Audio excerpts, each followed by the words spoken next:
एक समय बनारस के अंदर, काशी के अंदर एक दामोदर नाम के बहुत बड़े व्यापारी रहा करते थे, बिजनेसमैन। उनका अपना एक पोत था, समुद्री जहाज था, और उसके साथ वो व्यापार करने के लिए समुद्र मार्ग से दूसरी स्टेटों में जाया करते थे। उसके साथ और भी उसी शहर के आसपास के काफ़ी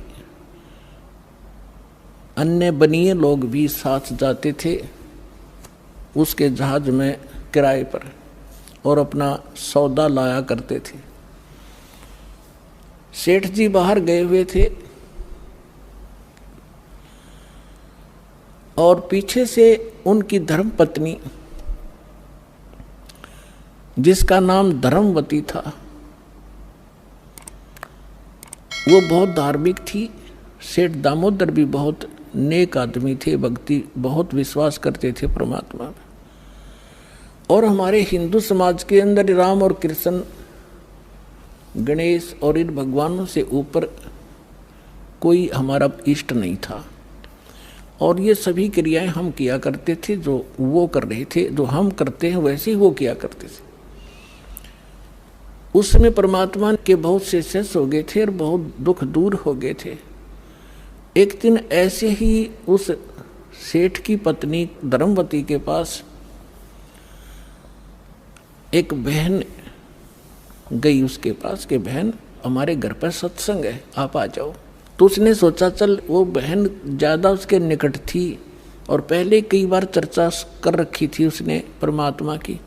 तो धर्मवती ये कहा करती, कभी आसपास आपके गुरुजी आवे तो उसमें बताना, मैं दीक्षा अगर ज्ञान समझ में आ गया तो मैं दीक्षा लूँगी, वैसे नहीं लूँगी। तो उस बहन ने अपना सत्संग करवा लिया और उसको अपनी सहेली को आमंत्रित किया।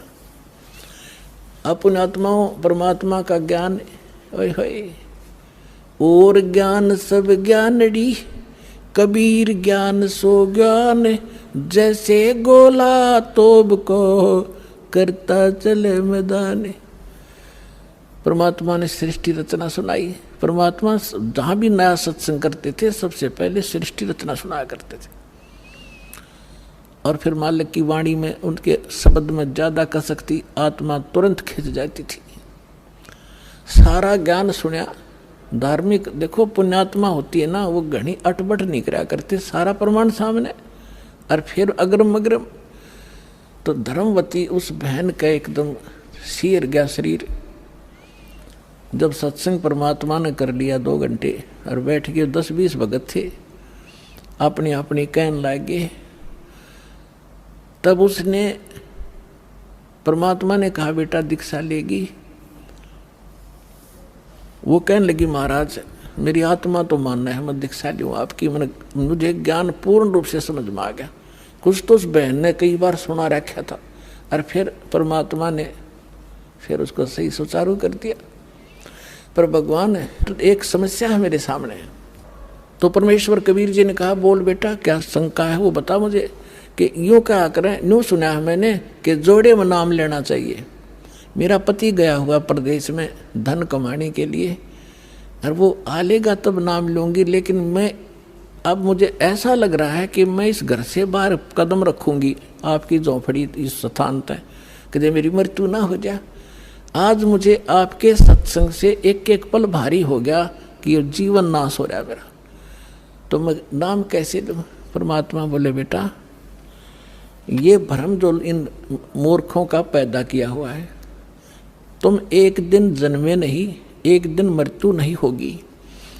आपके पति आपसे बड़े हुए, पहले जन्म हुआ आपका बाद में हुआ। फिर उसने कहा जी मैंने उनसे पूछा नहीं है, और आज तक मैंने कोई भी काम उनसे बगैर पूछे किया नहीं है, और कहीं वो मुझसे नाराज ना हो जाए, मैं पाप की भागड़ ना बन जाऊं। परमात्मा ने कहा बेटा आत्म कल्याण के मार्ग में किसी से पूछने की आवश्यकता नहीं, और सभी कामों में सलाह ले सकते हो, सभी बातों में, इसमें एक पल भी देर नहीं करनी चाहिए, कोई पाप नहीं लगे। अब वो चाहे नो ठीक, गुरु जी के मुख से जो शब्द सुन लियो फाइनल सच्ची है, मैं महाराज फिर दीक्षा दे दो। अब उसने नाम ले लिया। अब रोज ये मंत्र आप देख रहे हो, ये मंत्र दिया करते दाता सबसे पहले, केवल बीच बीच के 5। अब हम हिंदू इनके ऊपर आरूढ़ थे ही, लेकिन वो मंत्र गलत जाप करे थे। ये मूल मंत्र हैं इनके। जैसे आपको बहुत बार बताया है, जैसे एक भैंसा होता है या ये बैल होता है, खागड़ जिसने कहे, उसने वैसे कहे जाओ भैंसा भैंसा, कतई नहीं सुने। अरे एक बार न्यू कर दिया हुर्र, वो न्यू देखेगा और भाग उसकी तरफ दौड़ना हो जाएगा। तो उसका अट्रैक्शन है, विवश है उसके उस शब्द से, वो खिंच जाता है। तो ये वो मंत्र है। और परम संत से लिए बिना ये मंत्र सूखे जाप करने तो लाभ नहीं हो। एक नियम है, उस नियम के अनुसार ही आपने चलना पड़ेगा।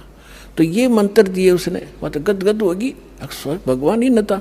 यही तो हम देवता पूजा करते थे। परमात्मा ने कहा बेटी अब पूजा नहीं है, ये यहाँ के संरक्षक हैं और मूल पूजा तो सतगुरु की है।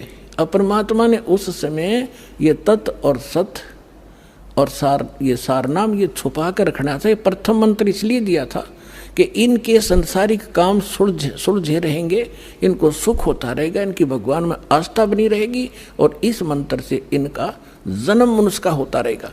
इन आपको यहाँ तक लाना था, इस बिचली पीढ़ी तक। धर्मदास मेरी लाख दुहाई, ये मूल ज्ञान और मूल मंत्र की तो बाहर ना जाए। मूल ज्ञान बाहर जो पढ़ी, बिचली पीढ़ी हंस नितर ही। मूल ज्ञान तब तक छुपाई जब तक द्वादश पंथ ना मिट जाए। जब तक ये कलयुग 5505 वाला समय नहीं आना था, तब तक इसको गुप्त रखना था। सभी महापुरुषों से परमात्मा ने प्रतिज्ञा दिला दी थी। तो इस मंत्र को पाकवा तो गदगद होगी, खूब डट कर भजन करे, आत्मा बिल्कुल खुश होगी। जो भूत प्रेत की बाधाएं थी थोड़ी बहुत सबके घर में बढ़ रहेंगे, वो भाग भूगे, उड़गी सी काया होगी। अब क्या हुआ, सेठ जी आए 1 महीने के बाद में। अब वो बुद्धिमान बहुत थी, उसने सोचा कि मेरे पति को यदि कोई थर्ड पर्सन न्यू बतावेगा कि तेरी पत्नी सत्संग में जाती है और रात को जाती है, क्योंकि परमात्मा अधिकतर रात को सत्संग करते थे, क्योंकि दिन में तो किसी को फुर्सत नहीं छोड़ रखी काल ने धंधे में। तो उसने सोचा कि ये कहीं इसके मन में मेरे प्रति कोई दोष ना आ जा और हमारा घर नरक बन जावे। अब क्या हुआ, जिस दिन वो सेठ वापस आया उसी दिन सत्संग था भगवान का और किसी के आसपास ही। तो उसने सोचा कि अपने पति को मैं पहले बता दूं सारी कहानी, और ये ऐसा व्यक्ति है अगर मेरी बात को ये मान लेगा तो फिर ये किसी की नहीं सुनेगा। तो जब वो खाना खाने लगा, खाना खिलाते समय उसकी पत्नी ने कहा जी मेरे से गलती बन गई और मुझे अक्षमा करना, करोगे, माफ करना। तो वो कहने लगा कि मैं अपनी पत्नी पर विश्वास करता हूँ, मेरी पत्नी ऐसी गलती नहीं कर सकती जो अक्षम्य ना हो। फिर भी बता, अग जी सचमुच माफ़ कर दोगे, गुस्सा तो नहीं होगे? अगर ना तो बता। मैंने जी आपके पूछे बिना मैं ऐसे मेरी पड़ोसन नाम ले रखा है और उसके साथ में सत्संग में चली गई और परमात्मा की वाणी सुनी मैंने, मेरा दिल कर गया नाम लेने दे, और मैंने आपसे पूछे बिना दीक्षा ले ली। तो वो बोला बड़ी अच्छी बात, इसमें क्या पूछना था, या कोई बुरा काम किया तूने? भगवान की भक्ति की, बहुत अच्छी बात है। उसका उल्गा सा हृदय हो गया कि भगवान बड़ी दया करी दाता, ये तो बिल्कुल सरल देसी बन गया। फिर उसने एक और पॉइंट सोचा कि एक बार इसको वो सत्संग स्थल दिखा दूं जहां हम जाते और आते हैं, ताकि लोग इसको भ्रमित ना कर दें तेरी पत्नी रात में भी जाती है, तो यो आदमी का जल्दी सी सेट नहीं होया करे। और उस दिन सत्संग भी था। तो उसने कहा जी ऐसा है, गुरुजी का आज सत्संग है वहाँ पर, और मेरी साथ की सारी सहेली चली गई, मैं आपके भोजन पानी में लग गई और देर होगी और ना गई तो गुरुजी के दिन नाराज हो जा, आप मेरे साथ चल पड़ो। तो वो कहने लगा देखो मैं थका हुआ हूँ, दूर से आया हूँ, आप जाओ। और नो बोली आप मैं जाऊँ कैसे, रात का काम कोई साथ नहीं मेरे। तो कहने लगा मैं चल पड़ूंगा और जाते मुझे नींद आवेगी, बता मैं क्या सत्संग सुनूंगा। उसने पता था कि एक बार यूँ चल पड़ा और सत्संग सुन लिया तो आली नींद इसने। तो वो कहने लगी आप यूँ करियो, पीछे से बैठ जियो, नींद आ जाए तो सो जाइयो, गुरुजी कुछ ना कहा करें। तो उसने सोचा चल फिर तो कोई बात नहीं। वो दोनों पति पत्नी आ गए। अब बैठ गई पाछे ने, वो बैठ गया पीछे ने, भगतनी बैठ गई भगतमतियों में। परमात्मा ने वह सृष्टि रचना फिर सुनाई। वो तो जाने थे चोटने सामने मारना। अब लाला जी ने किसी नींद आवे थी, उसका कलेजा फट गया, थर थर कांपेगा सारा। और नौके सोके सुने ज्ञान कड़ी कसूती तरह। अब सारा ज्ञान सुन लिया। जब अपनी उसकी पत्नी आई, जी नींद तो नहीं आई? कि नींद करे मेरे तो बेचैनी होगी, काहे की नींद आवे थी? एक न्यू पूछ ले गुरुजी ते मुझे नाम दे देंगे। तो उसने जाके कहा महाराज जी भगत जी आए हैं और यूं कहे दीक्षा मिल जाएगी। कहा बेटा बोला। तब उसने क्या बोली, कहा जा नाम देंगे आपको। सेठ जी जाकर बैठ गया पास में, कहने लगा भाई सुन ले लाला जी। परमात्मा बोले देखो सेठ जी, आप हो इन देवताओं के गणे पुजारी, और परमात्मा का नाम लेने के बाद आनुपासना नहीं करनी होगी। वो कहते हैं 100 वर्ष सतगुरु की पूजा, एक दिन आनुपासी और वो अपराधी आत्मा फिर पड़े काल की फांसी। 100 वर्ष गुरु की अनुसार साधना कर ली, सतगुरु के अनुसार, एक दिन भी आनुपासना कर ली ना किसी देवी देवता की, पिछली सारा भट्ठा बैठ जाएगा तेरा। तो वो लाला जी बोला सेठ दामोदर, कहने लगे महाराज जी मैं बाणिया हूँ और सौदा करना खूब जानता हूँ। मैंने सारा कुछ सुन लिया और सब कुछ देख लिया। आज मैंने सारे कथा सुन रखी खूब बड़ी बड़ी, जो ज्ञान आपने दिया इस पृथ्वी पर नहीं।